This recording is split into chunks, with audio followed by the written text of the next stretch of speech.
minutos, 8:13 en Punto Noticias de Radio Pichincha. Continuamos con más entrevistas. Saludamos a esta hora a la doctora Soledad Angus, abogada y feminista. Soledad, ¿cómo está? Buenos días, bienvenida, gracias por acompañarnos. El caso de María Belén Bernal, el caso de Dayana, una chica de más de 20 años, de 23, 24 años me parece, embarazada de 8 meses, asesinada también en Tulcán.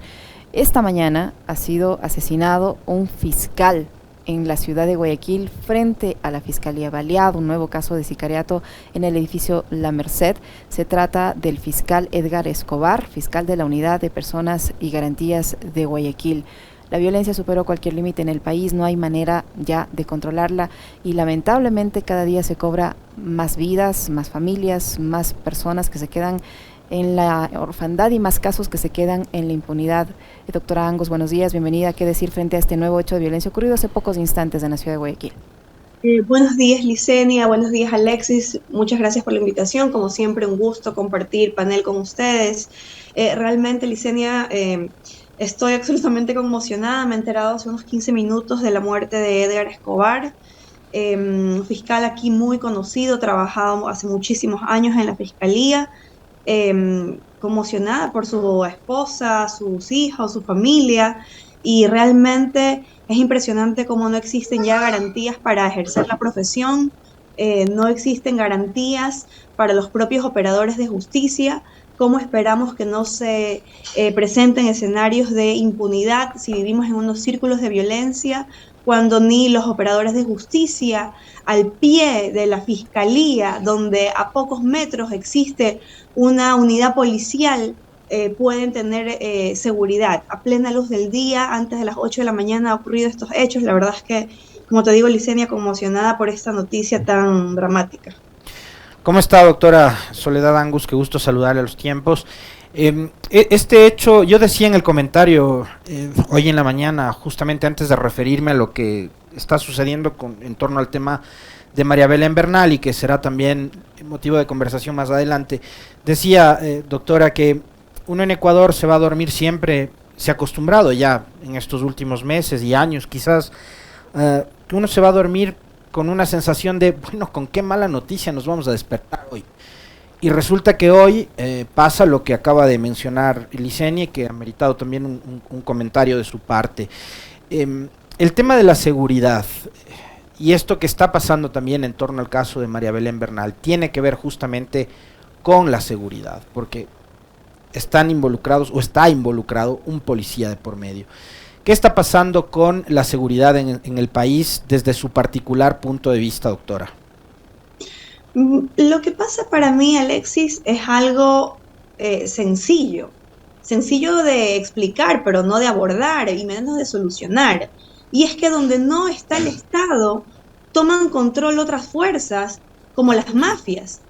Ha llegado este presidente, este gobierno al poder con un discurso de achicar el Estado, de debilitar el Estado, sin conocer cómo es el manejo de lo público y sin saber que eso tiene unas dimensiones de afectación reales, concretas y materiales en la vida de la gente, como por ejemplo en materia de seguridad. Ni hablemos en este momento de la calidad de la prestación de los servicios públicos y eso, porque es algo en lo que también podríamos detener a lamentarnos largas horas. Pero hablemos de la seguridad, donde no llega el Estado, donde no entra el Estado, entra a tomar control otras fuerzas paralelas o alternas, que son las mafias, que es la delincuencia, que es el narcotráfico.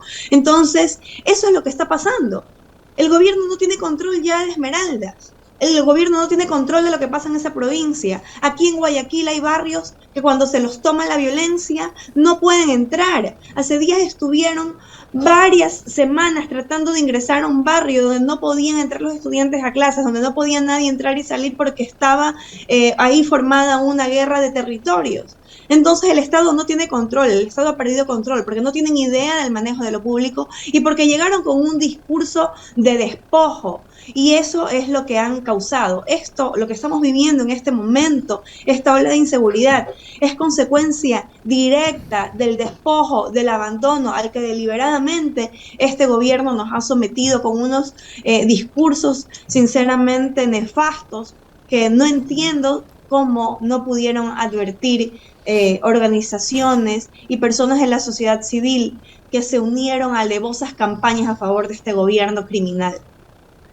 Doctora Angus, ¿qué opinión le merece a usted la forma como se ha llevado a cabo tanto el proceso de investigación como el tratamiento al interior de la Policía Nacional y del gobierno en su conjunto, del Estado en su conjunto, del caso puntual de la abogada María Belén Bernal? Mira, Licenia, yo escuchaba al socio abogado de María Belén y de su familia, y él decía algo que es totalmente revelador. Ustedes le preguntaron cuándo se acercaron a ellos el ministro, la Secretaría de Derechos Humanos, la Fiscalía, cuándo tomaron contacto para poder atender más eficazmente el caso, y él ha dicho cuando llamamos a los medios. Aquí en Ecuador, cada 48 horas o menos, porque este año estamos con un índice disparado de femicidios, matan a una mujer. ¿Cuántos de esos casos adquieren la dimensión mediática del caso de María Belén? Muy pocos. Y justificado en el caso de María Belén que la adquiera, por si acaso, no es una crítica hacia ello, eso es lo necesario. Pero todos los demás casos que no adquieren esta dimensión mediática están ahí, guardados en el congelador, en el abandono, madres de escasos recursos que se quedan a cargo de sus nietos huérfanos víctimas de femicidios, están atrás de las fiscalías rogando porque se asignen peritos, rogando porque se asignen agentes policiales, rogando porque se haga un impulso en esas investigaciones, y nadie toma contacto con ellas y nadie les da jamás contención. Y se lanzó rimbombantemente un acuerdo supuestamente para dar auxilio a los huérfanos víctimas de femicidio. Preguntémonos a cuántos realmente se le ha dado ese bono. A muy pocos, por decir a nadie, porque solamente actúan cuando hay algo mediático de por medio.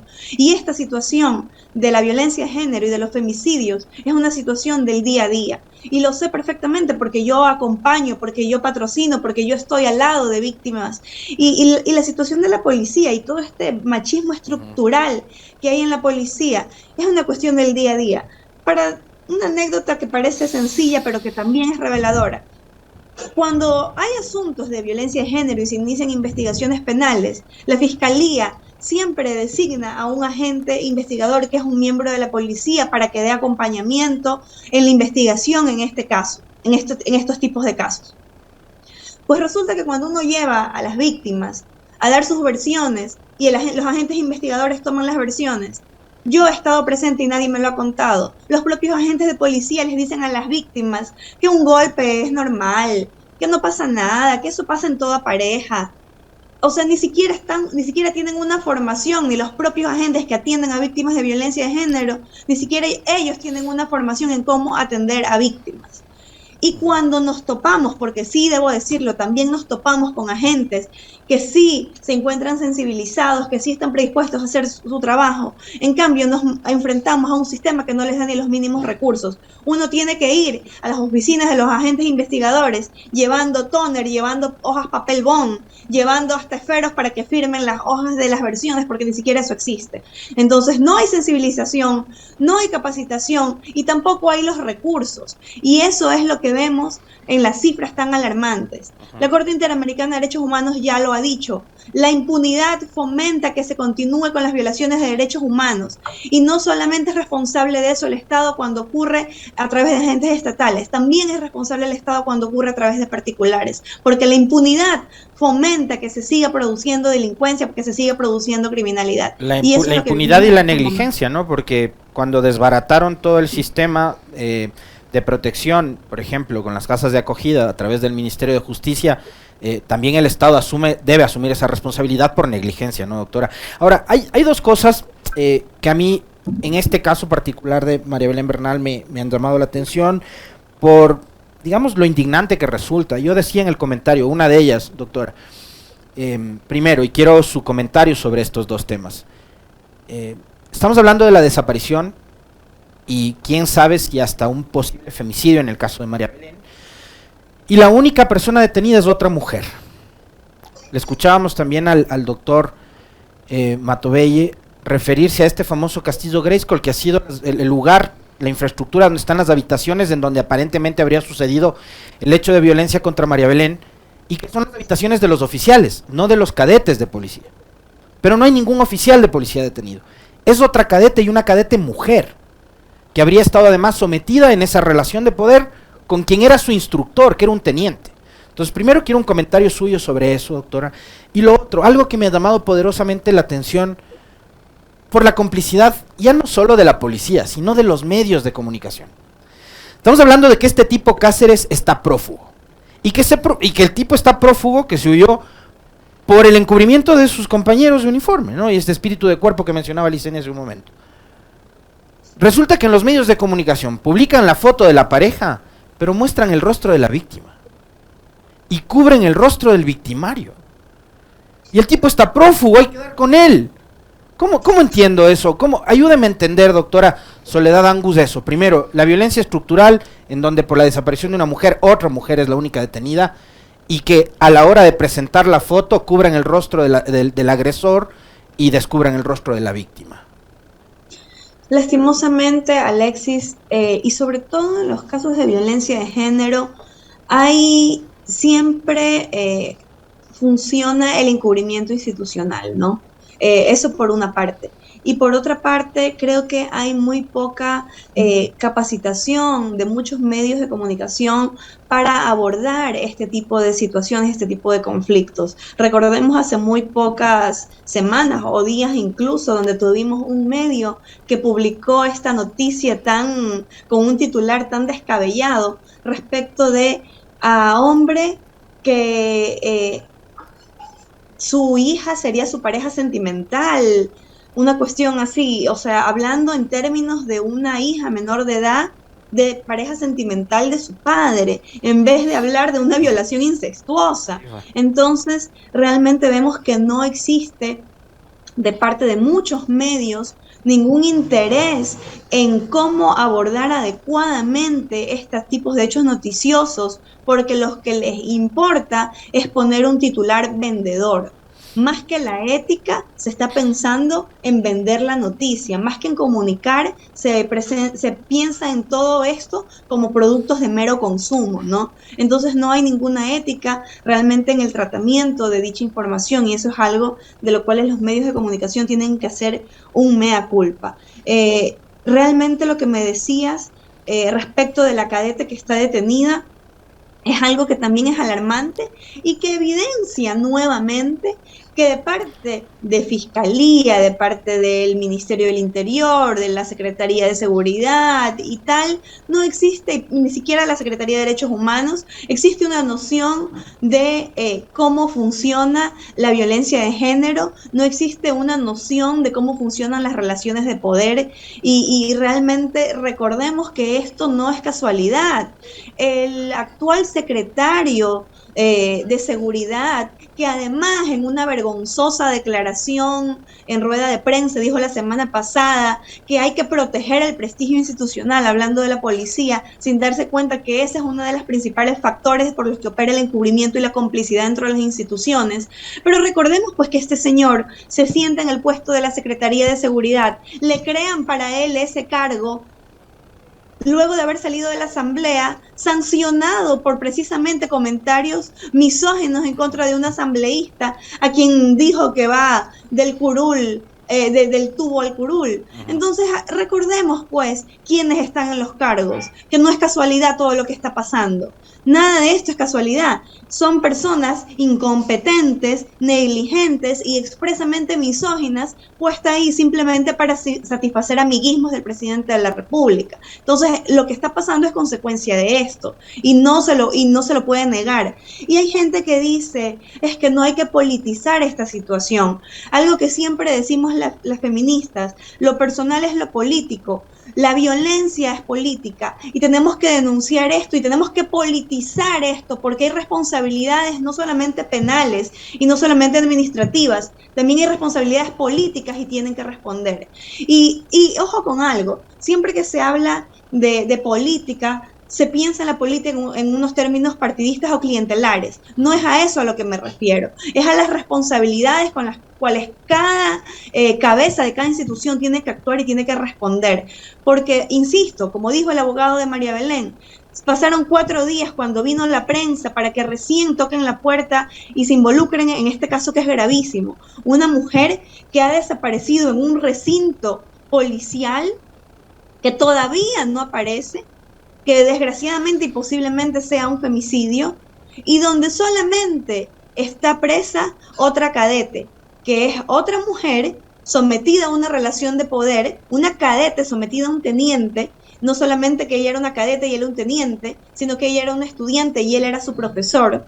En como tú has dicho, ahí en ese pabellón, en ese edificio existían otros oficiales, se ha dado baja y se habla de la baja de más de 10 personas, pero penalmente solo está procesada a alguien que si su testimonio fue tan decidor, tan revelador, lo que tenía que estar esa persona en estos momentos es en un sistema de protección de víctimas y testigos, y no en una prisión que de paso sabemos que ni siquiera las fuerzas del orden las pueden controlar porque sabemos lo que ha pasado en estos últimos meses con las cárceles, ¿no? Ahora, a propósito de este tema del famoso Castillo Grayskull, de esta relación de poder entre el instructor, un teniente y una cadete mujer, recibo una serie de mensajes, doctora Soledad Angus, y quiero también un comentario, una respuesta, una reflexión suya sobre esto. Porque fuera de micrófono lo conversábamos con nuestro invitado anterior, Licenia, y él nos decía que a partir de este caso se han empezado a conocer testimonios, doctora, de cadetes mujeres que viven con terror adentro de la escuela de policía, pero que temen dar sus testimonios públicamente porque arruinar su carrera. Por lo que decía el doctor Matovey, porque le dan la baja. ¿Por qué? Porque claro, el oficial, el teniente, el capitán, lo que sea, es el superior y tienen ellos, digamos, la voz de mando, ¿no es cierto? Y están sometidas a esa relación de poder. Pero el problema es que, ¿qué es lo que está pasando dentro de estas escuelas policiales donde también se están formando mujeres y que están sometidas a esta relación de poder y que también terminan siendo víctimas en esa relación de poder? Es que precisamente a través de esas formas de coacción o amedrentamiento es cómo opera y cómo funcionan precisamente las relaciones de poder, y por eso decimos que no tienen idea Fiscalía ni ninguna de estas autoridades que están involucradas en este caso de cómo se da tratamiento a estos tipos de casos de violencia de género, y lo que hacen es exacerbar daños en vez de solucionar los problemas que implica este caso. Y aquí vemos realmente cómo, y las personas que trabajamos en materia de derechos humanos lo hemos venido denunciando hace mucho tiempo, porque claro, el problema de seguridad que vivimos nos asusta a la ciudadanía en general y nos da miedo tal que pensamos en soluciones populistas o soluciones superficiales, entre comillas, y se piensa, no, es que hay que dar más poder a la policía, pero lo que no nos damos cuenta es que el crimen no puede avanzar tanto sin la podredumbre interna de estas propias instituciones. Entonces no podemos hablar de simplemente, entre comillas, darle más fuerza a una institución, que lo que hay que es reestructurarla, cambiarla, no solo depurarla, porque no solamente están podridas las cabezas y unos cuantos elementos, sino es toda la estructura institucional que hay que modificarla, hay que repensar las fuerzas del orden en este país, porque lo que está pasando es que están actuando en colaboración con la propia delincuencia que queremos combatir y que además tiene sus problemas propios institucionales y que han quedado totalmente al desnudo en este caso de María Belén, ¿no? Este caso de María Belén es tan emblemático, tan polémico, tan indignante, precisamente por cómo desnuda a toda esta institución y su podredumbre, y también a la justicia, ¿no? Cómo opera, cómo es posible que con una mujer desaparecida o con un presunto femicidio, habiendo inconsistencias en sus versiones y habiendo otros elementos ya, a este tipo lo dejan libre como sospechoso con orden de seguimiento y vigilancia y se les escapa, pero únicamente cuando esto se mediatiza, a quien toman presa es a la primera que se les cruzó por el camino, que era esta chica. Entonces mira cómo funcionan las estructuras patriarcales. Está desaparecida la esposa y está presa la amante, voy a utilizar esta palabra para graficarlo, está desaparecida la esposa y presa el amante, pero está prófugo el principal responsable y el principal agresor, y otros 10 simplemente ahí cuidándose de sanciones administrativas y en el peor de los casos cuidándose de la baja en una institución, cuando lo que tienen que estar es procesados por responsabilidades penales y sentados a fiscalización los responsables de esas entidades y los responsables políticos de esta situación. Los otros cadetes que habrían rendido versión y que aparentemente habrían escuchado lo mismo que escuchó la cadete Jocelyn S., ¿también deberían estar con una medida cautelar, con prisión preventiva igual, para que tener el mismo tratamiento que ha tenido la cadete? A ver, lo que pasa es que eso es algo que debería evaluar en consonancia con los otros elementos de la investigación la fiscalía, pero de manera ética, de manera responsable, de manera técnica, ¿no? Porque si hay personas cuyo testimonio es relevante, posiblemente lo que deban ser tratados es como testigos. No toda persona que sabe algo debe ser sujeta de una medida cautelar. Hay personas que saben algo y son testigos. Entonces, y si tienen una relación jerárquica inferior con otros oficiales que puedan haber tenido una decisión o una influencia sobre el silencio que ha guardado la institución sobre el caso, pues entonces más aún debe protegérselos para que denuncien a estos otros oficiales. ¿Quién estaba a cargo de la seguridad de ese día de esa escuela superior? Y después de denuncias, de gritos, tomaron la decisión de no decir nada. Perdón, pero aquí el encubrimiento institucional es evidente, es clarísimo. Entonces, estos otros cadetes que pueden tener la posibilidad de denunciar a oficiales de un rango superior, lo que deben estar es un programa de protección de víctimas y testigos y que hablen todos y que caigan los que tengan que caer. Muchísimas gracias, doctora Angus. Siempre muy interesante conversar con usted, muy amable. Gracias a ustedes, Licenia y Alexis, y la verdad es que yo quisiera hacer un llamado a los medios y a la ciudadanía a la indignación, porque no puede ser que todas las semanas tengamos un hecho bochornoso aquí en el país y que luego es tapado por otro hecho posterior, pero no hacemos seguimiento de los casos y no exigimos soluciones finales y definitivas. Creo que el llamado a la indignación tiene que permanecer y tenemos que acompañar a la madre de María Belén y tenemos que acompañar los plantones que haya que hacer porque María Belén tiene que aparecer. Muchísimas gracias, doctora. Como siempre, un gusto conversar con usted. Un abrazo.